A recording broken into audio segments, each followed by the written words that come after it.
Today we will discuss about the role of T3 in hypothyroidism. So actually hypothyroidism is obviously a very important issue and its prevalence is around 10 to 11% in our country. And American Thyroid Association actually does not endorse the prescription of T3, but other associations like British Thyroid Association and European Thyroid Association do propose its usage in a select group of patients who do not respond to T4. So so what are actually the causes of persistently elevated TSH despite the apparently adequate levothyroxine replacement? It may be because of the decreased bioavailability. It could be because of other concomitant ingestion of other medications like iron tablets, calcium, cholestyramine, colvacillin, soya, or caffeine. Other issues could be poor medication adherence and insufficient replacement dose of levothyroxine. Other issues like malabsorption syndromes because of hypochlorhydria, proton pump inhibitor therapy, H. pylori infection, autoimmune atrophic gastritis, gastrectomy, gastric bypass, or celiac disease, inflammatory bowel disease. Increased levothyroxine requirements could be because of the pregnancy, oral estrogen, weight gain, new medications prescribed which increase the levothyroxine metabolism, example rifampicin, carbamazepine, and phenytoin. Others like nephrotic syndrome or with heavy proteinuria to be looked for. Other factors like Addison's disease, primary adrenal insufficiency, or TSH assay interference or macro TSH could also be responsible for the persistently elevated TSH. Continuation of symptoms of fatigue in spite of optimized T4 doses. Tissue hypothyroidism can also manifest as a surrogate marker of the syndrome, including raised liver enzymes and that is another enzyme, creatine phosphokinase, as well as dyslipidemia. T3 has been used in euthyroid conditions like cardiac surgery, depression, and fibromyalgia. Indications proven absolute deiodinase enzyme deficiency, that is D2 deiodinase, if there is a issue from conversion to T4 to T3, and also because of the allergy or hypersensitivity issues to the T4 preparations, and combinations may be used as the initiation of treatment in severely symptomatic patients, and interchange is mandatory in patients who have achieved biochemical euthyroidism but continue to those who continue to exhibit clinical or biochemical signs of the disease. Example, those with low saturation well-being, thyroid fatigue syndrome, and surrogate biochemical anomalies linked with the hypothyroidism, such as raised liver enzymes and dyslipidemia. So these could all be the indications of the most important, as we have discussed, is basically it is a more kind of a polymorphism in the deiodinase enzyme, which is responsible for the conversion of T4 to T3. That is the main thing. So we may consider a trial of combined levothyroxine in these circumstances if there is a proven diagnosis of overt primary hypothyroidism or hypothyroid symptoms, even persisting on the levothyroxine alone treatment. Levothyroxine has been administered appropriately in terms of duration, dose, and TSH response is there. But in spite of that, the fatigue and all these symptoms are persisting. If there is alternative comorbidities to explain the persistent symptoms have been excluded. So try first before giving a trial of T3, we need to exclude the other comorbidities which may be responsible for the continued fatigue and other symptoms of weakness. So among them, uh, and always try to rule out the adrenal insufficiency, which will manifest similarly in the form of fatigue, weakness. So other uh, chronic illness and other factors also needs to be ruled out before including T3 with T4. So even after like a 3 to 6 month trial of combined liothyronine and levothyroxine does not improve the symptoms, it is recommended that the patient revert to the levothyroxine monotherapy. Contraindications should always be we should not never give these T3 medication for in those women planning conception, antenatal and lactating mothers. Also try to avoid in those with unstable heart disease and severe osteoporosis. And there is always a potential for misuse these days of T3 as a weight reducing drug. So try to keep these things in mind while prescribing the T3. T3 might be used as a monotherapy, but it is not endorsed by American Thyroid Association for that. It may be used in combination therapy in some cases, as we have discussed earlier. So how the T4 to T3 ratio must be decided while prescribing the combination thyroid replacement. While introducing the T3 into a pre-existing prescription of T4, it is important to decide whether to continue the same dosage of T4 or to reduce it. So we will see in next slides how to decide about the dose.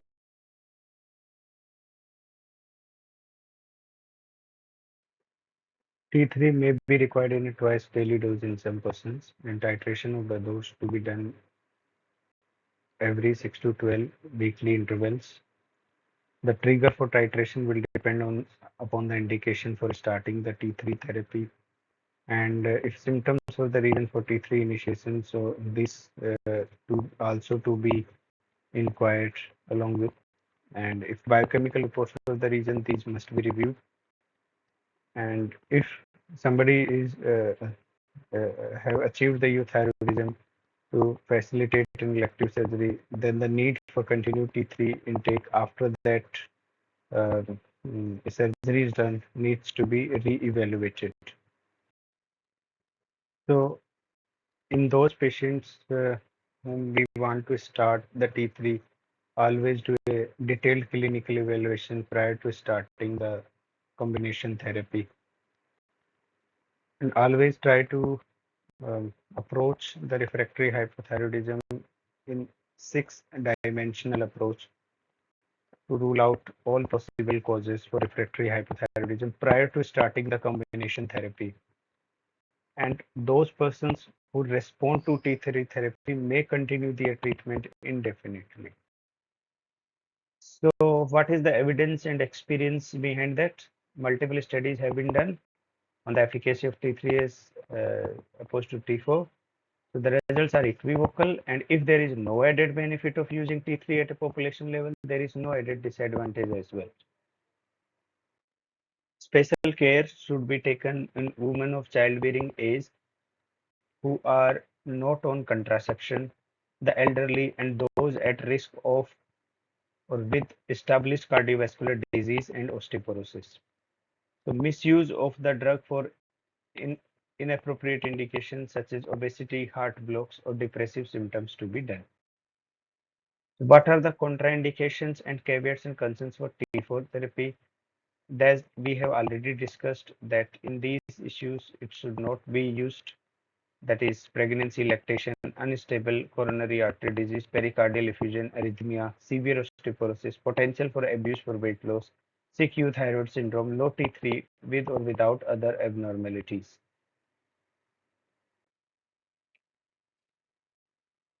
Always try to choose the right patient, and there is always still a doubt about the ideal doses and frequency of administration. Recommendations, most of we have discussed that most patients with hypothyroidism should be treated with levothyroxine alone. There is recommended for monitoring levothyroxine replacement therapy in individuals with primary hypothyroidism with serum TSH measurements with additional 3T4 measurements if TSH is outside the reference range. Before considering a trial of liothyronine, there is a recommendation that a diagnosis of primary hypothyroidism is pediatric that is documented TSH more than 10 and or low free T4 treatment with thyroid replacement hormones. If a diagnosis of overt hypothyroidism cannot be confirmed, consider a trial without levothyroxine with a repeat serum TSH after 6 weeks. Before considering a trial of liothyronine, it is recommended that comorbidities are excluded as the cause of the persistent symptoms. Before considering a trial of liothyronine, it is recommended to adjust the levothyroxine dose to maintain the serum TSH towards the lower end of the reference range, that is from zero point 0.3 to 2 for 6 months. When considering the levothyroxine adjustment, it may be preferable to have a low but not the suppressed TSH during the levothyroxine monotherapy if this improves symptoms. So rather than starting liothyronine. While acknowledging the lack of benefit in numerous clinical trials and the placebo effect of thyroid hormone treatment, it is seen that some hypothyroid patients do experience benefit during a trial of treatment with liothyronine. So before initiating this combination therapy of T3 and T4, it is recommended that TSH levels are detectable and within the reference range. Levothyroxine dose reduction should be considered before initiating the liothyronine in individuals with undetectable TSH levels. To initiate the combination treatment, it is recommended to substitute the liothyronine at about 1 is to 17th of the current levothyroxine dose and reducing the levothyroxine dose by 3 times of the liothyronine dose. That is, we will see in one of the examples. So a minimum 3 to 6 months of this combination therapy of T3 and T4 while maintaining a TSH level within the reference range should be considered before determining the response to a trial. So that we have discussed, it should be trial should be done and of at least 3 to 6 months before assessing its response or before determining whether to stop or to continue this combination therapy. At least 3 to 6 month trial needs to be given. So to assess adequacy of replacement, monitoring with serum TSH is only recommended in a patient with a low or suppressed serum TSH.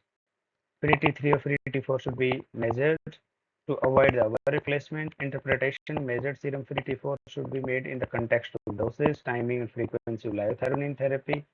And it should be stated on the laboratory request that the patient is taking liothyronine. Where possible, there is also we can apply quality of life questionnaire pre and post any trial of liothyronine to assess the response and confirm the sustained benefit with combined therapy. This is one of the questionnaires that is we can use, and every patient which is considered for a trial of liothyronine should be assessed by the endocrinologist for initiation and confirmation of sustained response to treatment.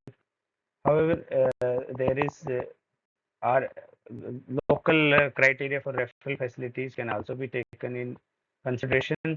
So patients who feel well on the combination therapy of T4 and T3 with the serum TSH within the reference range should not be routinely de-prescribed liothyronine. Following a discussion with the endocrinologist, some people stable on the combination therapy may have a trial of levothyroxine monotherapy to see whether the liothyronine is still benefiting them. Liothyronine should not be used as a monotherapy except in the situations of confirmed allergy or intolerance to the levothyroxine or its exceptions. So the liothyronine should not be used in pregnancy as we have discussed already, and there is no recommendation for using a desiccated thyroid extract. So which actually what is desiccated thyroid extract? It contains T4 and T3 in the ratio of 4:1, that is 36 microgram of T4 in the along with the 9 microgram of T3. So if somebody is having persistent symptoms while taking the levothyroxine, always confirm the diagnosis of overt hypothyroidism is substantiated. That is, as we have discussed, try to correct the TSH to the normal values more towards lower side. That is, TSH less than 3, try to achieve it and then see the response.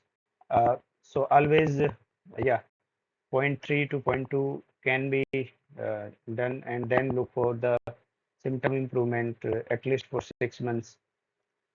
And if also possible, as we have also discussed in earlier slides, to look for other possible causes of non-thyroid comorbidities Then after ruling out all these comorbidities and optimizing the LT4 to correct the TSH to more towards the lower side of zero point 0.3 to 2. Even after that, the patient is having symptoms, and then we can discuss about the trial of combined T3 and T4. Always substitute LT3 at a dose of 1:17 of the current LT4 dose and reduce the LT4 dose by 3 into of the LT3 dose. So in one of the examples, if to some patient we are giving 100 microgram LT4, and at this first, as we have discussed here also, that the TSH should be less than around 2, and so 1 is to almost uh, 5 will be 1 is to 20 almost. So we can around almost 5.5 can be taken as 1 is to 17 ratio. So in that we will minus it by 3 times of that value, that is 5.5 into 3.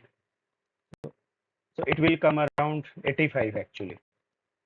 Another example is if somebody is using 125 microgram, so we will first see the ratio of, that is 1 is to 16 will be around 16, 17 will be around 7.5, and 3 times of that we will minus from the 125, that will come out as 100 microgram. So along this should be used as a combination therapy in that manner only. So always discuss the plan with the patient, continue the TSH monitoring after the 6 weeks, and always check the efficacy of the patient in terms of his symptomatology and how the TSH monitoring also needs to be done accordingly, and we may try to stop treatment if no subjective benefit or adverse effect, even at the end of 6 months if there is no benefit is there. So if overt hypothyroidism is not documented, consider trial without LT4 with repeat serum TSH after 6 weeks. So exclude, always try to exclude the comorbidities as we have discussed here, that is coexisting autoimmunity, that is celiac disease, estrogen deficiency, that is menopause, nutritional deficiency, example iron, vitamin B12, vitamin D, sleep disturbance, sleep apnea, obesity, mood disturbance, and always discuss these issues, that is risk of treatment, duration of trial, stopping criteria, monitoring plan with the patient.